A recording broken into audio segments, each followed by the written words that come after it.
К другим темам. В этом году свой полувековой юбилей отмечает Нижнекуранахская золотоизготовительная фабрика. За 50-летнюю историю она стала флагманом золотодобывающей промышленности страны. Но вместе с этим на фабрике не забывают и о модернизации производства. О работе фабрики подробнее расскажет Татьяна Вахнина. Не смолкает мерный гул мощных механизмов, мягко вибрируют металлические лестницы и перекрытия. Работа Нижнекуранахской золотоизвлекательной фабрики не останавливается ни на минуту. От дробления и измельчения в мельницах, доставляемой из карьеров руды, до выплавления слитка драгоценного металла. Из таких отрезков состоит непрерывная цепь функционирования ЗИФ. 12-килограммовый слиток золота эквивалентен суткам работы фабрики. Это наш конечный результат, на который мы работаем, за который мы боремся.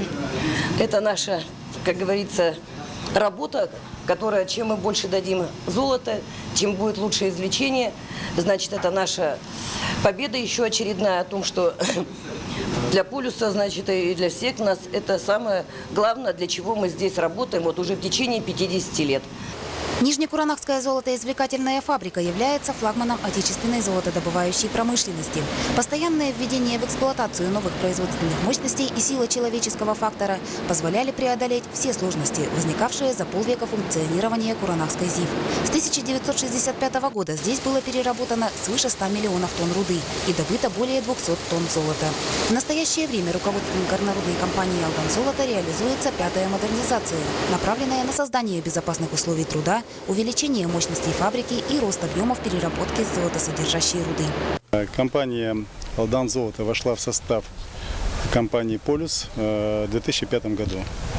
За этот короткий период фабрика и карьеры претерпели достаточно большие изменения в части модернизации фабрики, в части разведки, доразведки дополнительных запасов золота. Модернизация предполагает перевооружение и дополнительное оснащение фабрики. Перспективы горнорудной компании «Алдан-Золото» на ближайшие годы связаны с поэтапным увеличением объемов производства. В настоящее время предприятие добывает свыше 4 тонн драгметалла в год. К 2020 году планируется доведение добычи до 7 тонн. Предполагается, что 80% золота будет производиться на фабрике.